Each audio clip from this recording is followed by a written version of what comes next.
What's going on, everybody? Today we're going to be counting down my top 5 favorite HOENN Pokemon. This can be based on a variety of things: design, competitive use, and so I think what I'm going to do is I'm going to make this a Friday series. So every Friday we're going to get a top 5 video of sorts. I'm going to go through all the regions of Pokemon and then do some other topics as well.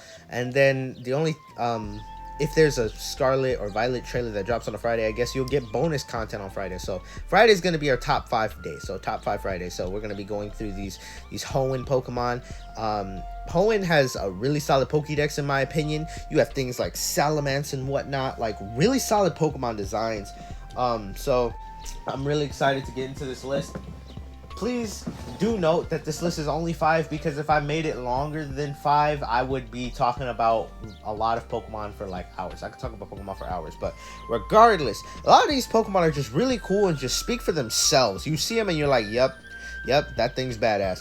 But regardless, let's get into the honorable mentions. We have Aggron, Glalie, and Mawile. Aggron being one of the few 3-stage Pokemon, because 3-stage Pokemon evolutions aren't that common. Usually it's the starter and then the pseudo and then maybe a couple sprinkle in between, but usually 3-stage Pokemon are not the most common Pokemon. So I think Aggron is really solid in that regard. It is practically like a pseudo legendary in my opinion. It just doesn't have the stats. I mean, it has really good stats, but it just doesn't have that, what is it, base 600 you would need.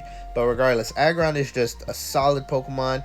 Anytime you play through HOENN, you get an Aggron on your team, you're going to be good for the rest of the game. Like that Steel Rock type, you are 4 times weak to fighting in ground, but you are resistant to a lot of cool types like normal, immune to poison. And I think there are pros and cons, and when you play through, you'll have ways to check off Aggron's weaknesses. So anytime you play through HOENN, gotta have an Aggron. Glalie, I've never used Glalie on a playthrough, but Glalie reminds me of the abominable snowman from Monsters Inc. Just that face, they literally just took off the dude's head and made it a Pokemon. But Glalie has always been one of my favorite HOENN Pokemon for that reason. And I'm really glad they gave it a Mega Evolution. It's not competitively good. Playthrough wise, it's also not the best Pokemon to use. But regardless, it's one of my favorite HOENN Pokemon. It doesn't even have to be good. Even though a lot of my Pokemon are favorite, a lot of my favorite Pokemon are my favorites because they're good competitively. They do not all have to be that way, which you'll see with something else on this list. But regardless, Glalie solid. And Mawile. Mawile was actually on my playthrough team for Pokemon X, and it was the first Mega Evolution other than my starter Blastoise and Blaziken that I was able to Mega Evolve. And so I remember in the post game when you went to go get the Mega Stones, Mawile was the first one I went to go get. I think Mawile is a really solid Pokemon. Competitively, without its Mega Evolution, it's not that good, but I think in a playthrough, Mawile is probably solid. You know, fire, you get all the Fang moves, and then Steel Fairy is just a really good typing. And so I'm glad they gave it the Fairy typing in Gen 6, because that gave this Pokemon a little bit more love that it needed. And so I really think in a playthrough, Mawile is a fun Pokemon to use. I mean, it's not the strongest, but I think it definitely still has potential regardless. So with all that, let's get into number 5 on this list. So number 5 speaks for himself. You see it, Spheal. All right, now it's adorable. That's all I gotta say. Like, look at him. He's a ball mixed with a seal, and he's just adorable. Like, there's no other reason, there's no other justification I need to tell you why Spheal is on this list. You see him, you love him, and that's it. I need to get a plush of this thing. It is literally adorable. It's like up there with Lechonk in vibes of adorable. You know, round Pokemon are usually more adorable. Just the round features is like, oh my god, he's so fluffy. But I think Spheal, as it evolves, is alright. But honestly, I want to do a playthrough with just Spheal, not even evolving it. So I don't know, maybe I'll do that at some point. But regardless, Spheal speaks for himself. Really adorable Pokemon. Now number 4 also speaks for himself. We got Metagross. Alright, no, story time. When I first saw Metagross, I saw this video with like a toy of a Metagross, and I didn't think it was a Pokemon. I thought it was like a Transformer or something. And then one day, when I was just looking up Pokemon and Pokemon Showdown, this was like, I think 2011, 2012, and then I saw Metagross, and I was like, Metagross is a Pokemon? It didn't make sense to me, because Metagross did not look like a Pokemon to me. It looked like a Transformer or something, and I think that just makes Metagross really cool. It's a cyborg. This thing is just, it speaks for itself. And when you see Metagross, you know it's going to be powerful. It's one of those Pokemon where you see it, you just know it's going to be some power and some heat behind it. So shout out to Metagross for the number 4 spot. I mean, I feel like every list I have a Pokemon where I'm just like, it's just so cool, and that's why I like it. But anyway, Metagross is going to take the number 4 spot. Really solid Pokemon, one of the best pseudo legendary Pokemon in my opinion. And yeah, so let's get on to the number 3 spot. You already know, clearly we got Milotic. Now Milotic is also one of the first Pokemon that I discovered when I was playing through my first Pokemon game, which is Pokemon Black 2, right? And so I got this thing's pre-evolution, and I saw that it could learn moves like, it looked like Magikarp. I was fishing one time where you can get it right after November Town. So I was in the post game, and I fished in one of the fishing spots, and I got a Feebas, and I'm like, oh cool, this is just like Magikarp. It's like a dead Magikarp. And for a long time, Milotic and Magikarp I think were counterpart. I mean, Gyarados and Milotic were counterparts, except I think in Gen like 6, that's when they started to separate, as Gyarados got some forms. And I think Milotic is definitely due to get a new form soon. Like, I definitely believe that the next gimmick that we have, Milotic is due to get some sort of love, because it didn't get a mega evolution when I really think it should have. They could easily have done it version exclusives with Metagross, with not Metagross, with Gyarados.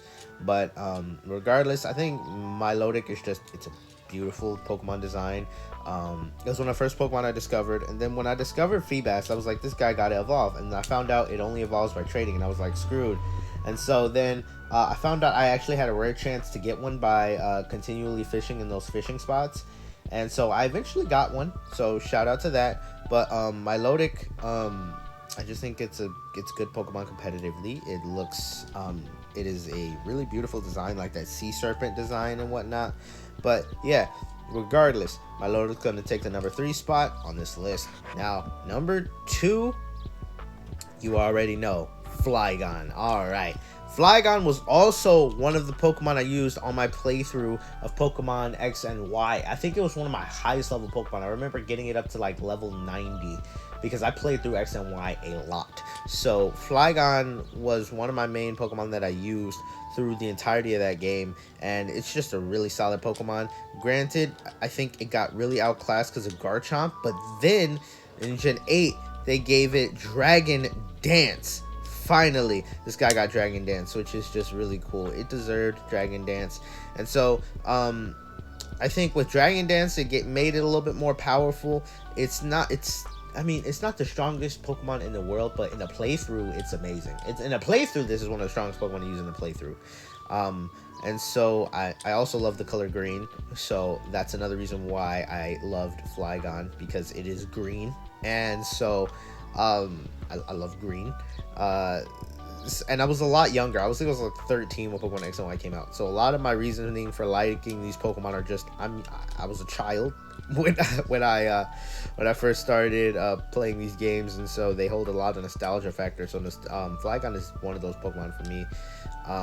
I have not used it in a HOENN playthrough. That's crazy. A lot of these Pokemon that are going to be on these lists are Pokemon I may not have used in a playthrough of that region. Like, for example, Magmar. I don't think I've ever used a Magmar or a Gyarados playing through Kanto, but through Johto I have multiple times. But regardless, Flygon's going to take the number 2 list. Speaks for himself. Solid Pokemon. Robbed of a Mega. That's the most stupidest reason they said that Flygon didn't get a Mega, because they couldn't design it. And that's just like, that's stupid to me. If it didn't get a Mega, it deserves some sort of new form in these new regions to compensate for not getting a Mega, because it should have had a Mega. I don't want to have to wait till X and Y remakes to get a Mega Flygon, but regardless, we're going to go on to number 1 on this list, which is, of course, another starter. You know, starters always make it high on the list, and so the starter I have on this list may surprise you if you're a fan of the channel, but I think all the HOENN starters are solid by all. I mean, 2 Trico's alright, but it's really Mudkip and Torchic, and the Pokemon that I have in the number 1 spot is going to be the Blaziken line. Alright, so I don't have Combusken here because I don't really like Combuskin that much. I think it's alright, but Torchic and Blaziken are my favorite, and then also Mega Blaziken. Now, I've had Mudkip multiple times on this channel. I think Mudkip's adorable, and Mudkip is definitely the number 6 spot. But the reason why I didn't put it in honorable mentions is because if I mentioned Mudkip in honorable mentions, that might have spoiled the number 1 spot. So that's why I didn't want to put Mudkip in honorable mentions. But Mudkip is an honorable mention. It is number 6 on this list. But I did use Mudkip on my playthrough of Pokemon Omega Ruby. My initial playthrough, I did use a Mudkip. However, as the years have gone on, I decided Torchic is, I think, the definitive Hoenn starter. Blaziken is amazing. I have one of my first competitive Pokemon I bred was a competitive Blaziken, which I still have with me in Sword and Shield, named Zuko, with a speed boost. Yeah, I got speed boost, bulk up, blaze kick, power up punch, and thunder punch. This guy is really solid. I love Blaziken. It is literally just like Street Fighter, or like any fighting game you could think of in a Pokemon. And I love chicken. Fried chicken. If you didn't see my banner for my channel, I got a fried chicken sandwich. I wouldn't eat this thing. Maybe Combuskin. I'll probably feast on some Combuskin thighs. But and then Torchic is just, look at him. He's adorable. Mudkip is also adorable, but I just think the little chick, my little chicken nugget Torchic is just, oh my god, he's so cute. Yeah, yes, I am a 21-year-old bald bearded guy, and I am acting like a I'm like freaking out over a cute Pokemon. Yeah, I know. All right, cool.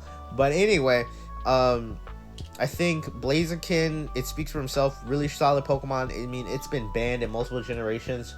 Like, this is the first time, like, in Generation 8 where we're seeing Blaziken actually not be broken. But then again, you got to think about it. Blaziken doesn't have his Mega Evolution.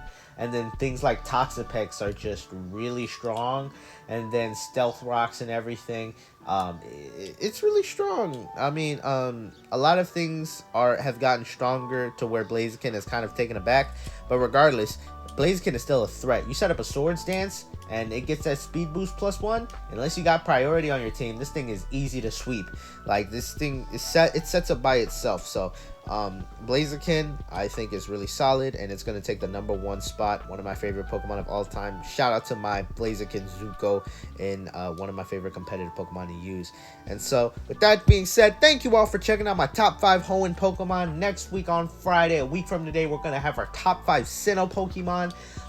This weekend I want to try and live stream a little bit, maybe definitely on Sunday when the new season of Fortnite comes out. But we're gonna have a bunch of Scarlet and Violet videos go out throughout the week, and so I think a Monday, Wednesday, Friday is gonna be my schedule that I want to try and hold myself to. So Friday I'm always gonna have the top 5 list. So depending on what news is released throughout the week, we're gonna have those videos. So maybe on a Tuesday or Thursday, if there's a trailer drop, even though I don't make a video, I'm probably gonna do a video about the trailer. But let me know what are your top 5 Hoenn Pokemon down below. If you like this list, make sure to smash that like button, subscribe if you haven't already, subscribe, and ring the notification bell, letting you know the next time I upload a video.